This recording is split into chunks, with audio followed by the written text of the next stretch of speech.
pinapahirapan ng ganito? Bakit mo ako pinapahirapan ng ganito? Bakit mo ako pinapahirapan ng ganito? Ayoko na. Ayoko na. Ayoko na. Ayoko na. Ayoko na. Doms? Dan? Alex? Gising na pala kayo, Nay. Nagsimba lang po kami. Nagluto na rin po ako bago umalis. Kaya kain na po tayo. Umalis na naman kayo? Di ba sinabi ko huwag kayo aalis habang nagpapahinga ako? Nay, nagsimba lang po kami. Huwag kayo magalit. Huwag magalit? Huwag magalit? Palagi na lang ninyo ako iniiwan. Lagi niyo na lang ako iniiwan. Hindi niyo alam ang nararamdaman dahil nandyan ako palagi para sa inyo. Pero ako, wala na mga taong dapat nandyan para sa akin. Lagi na lang ako iniiwan. Palagi na lang ako iniiwan. Palagi na lang ako iniiwan.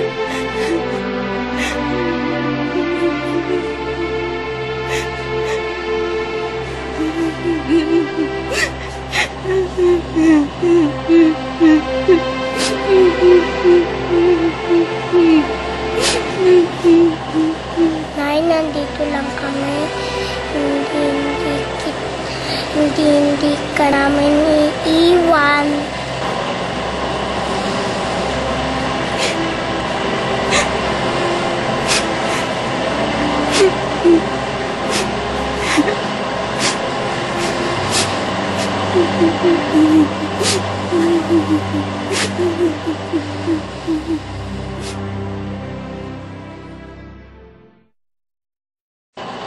Nay, pupunta lang po ako kila Dodong para magtinda ng dyaryo.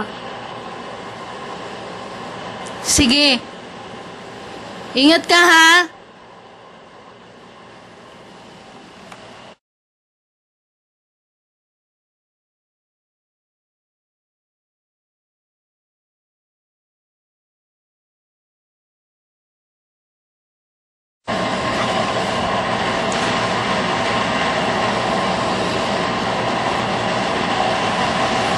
Nagkakagulo sa labasan. May demolisyon daw.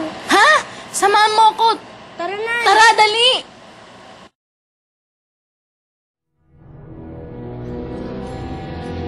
Hindi po kami naparito upang sapilitan kayong paalisin sa lupang kinatitirikan ng inyong mga bahay na isang pribadong pag-aari.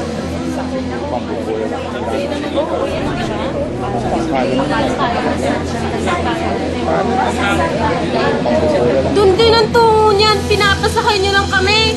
Batid po ng marami sa inyo ng may-ari ng lupang ito ay naghahangad matulungan kayo na magkaroon ng disenteng tirahan. Kung hangad niyang kamkamin ang lupang ito, dapat sana matagal niya nang ginawa. Pero hanggang ngayon, narito pa rin kayo. Dahil patuloy kaming nakikipaglaban. Dahil kung hindi kami nakipaglaban, malamang nga matagal na kaming ipinagtabuyan dito. Dito na ako ipinanganak, nagkaisip at nagkapamilya.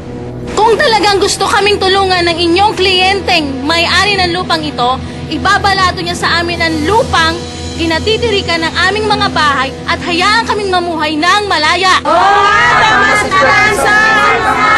Oo, hindi nga sa amin ang pag-aaring ito. Oo, hindi nga sa amin ang lupang ito. Pero, bahagi na rin ito ng buhay namin. Pag kinuha ninyo, para na rin kami pinatay nyo.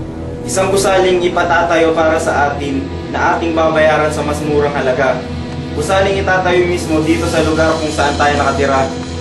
Hindi naman tayo talaga pinaalis dito, ngunit kailangan lang nating lisanin pansamantala upang masimulan na ang paggawa.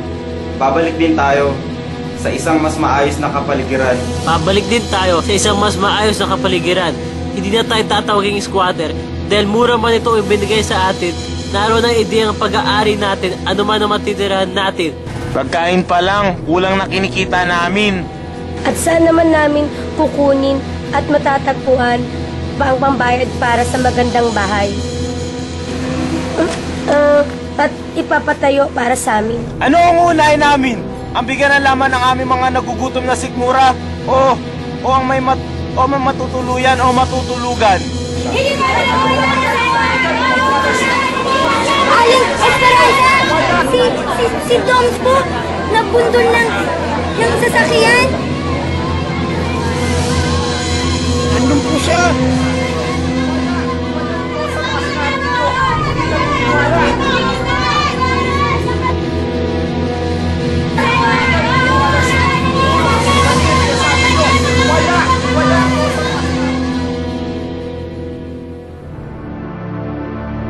Doms! Doms! Doms! Anak ko! Doms! Doms! Anak! Doms! Doms!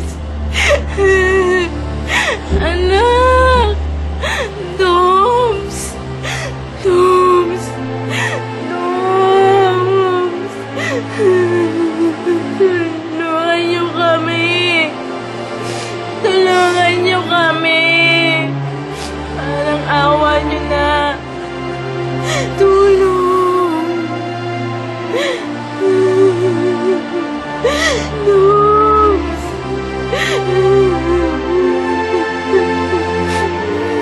Anak! Tulungan niyo kami!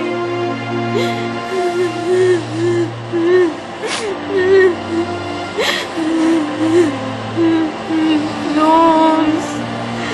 Doms! Doms!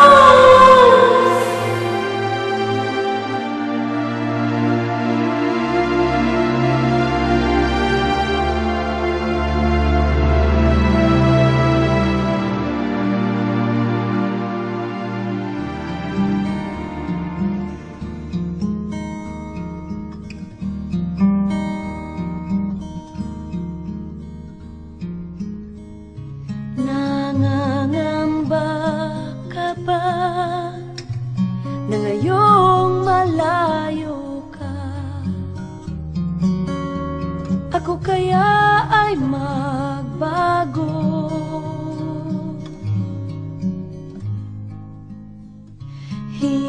Hinahanap ko ba sa iba ang ligaya? Ngayong tayo'y magkalayo,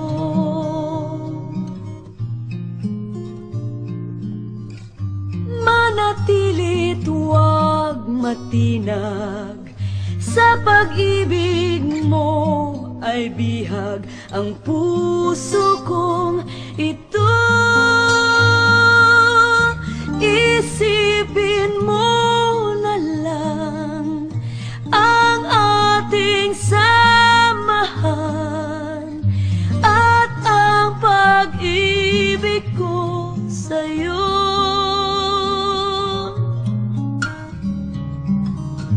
Isipin mo na lang ang ating samahan at ang pag-ibig ko sa'yo.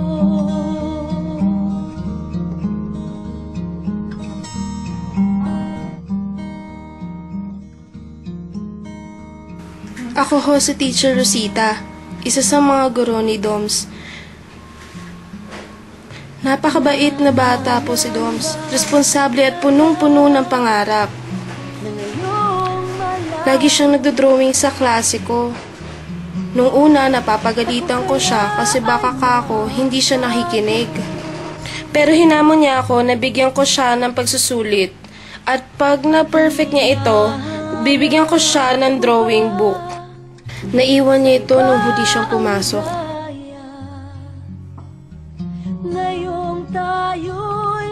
Nais ko pong makita niyo ang mga ginuhit niya. Nakakatawa man pero tinanggap ko ang hamon niya. Na-perfect niya ang exam at bilang premyo, niregaluhan ko siya ng drawing book. Mula noon, pinabayaan ko na siyang gumuhit kahit nagtuturo ako. Kasi lagi pa rin naman niya na-perfect ang exams. Sa mga guhit daw niya kinukuha ang kanyang inspirasyon. Pangarap niya maging inhinyero at pag yumaman daw siya, Ang mga ginuhit niya rito ang gusto niyang ipagawa para sa inyo at para sa kanyang mga kapatid.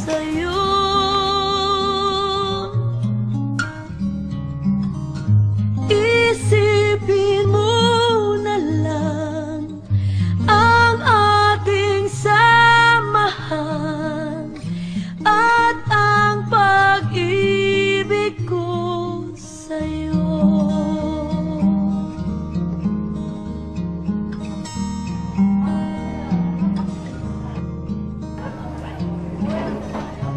Isipin mo na lang ngayong natagpuan, tunay na magmamahal sa'kin.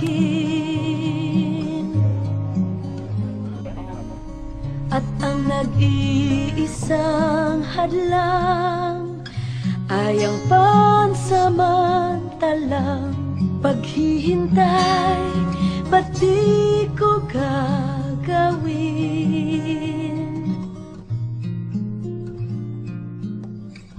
Manatili't huwag matinag, sa pag-ibig mo ay bihag ang puso kong ito. Isipin mo na lang ang ating samahan at ang pag-ibig ko sa'yo.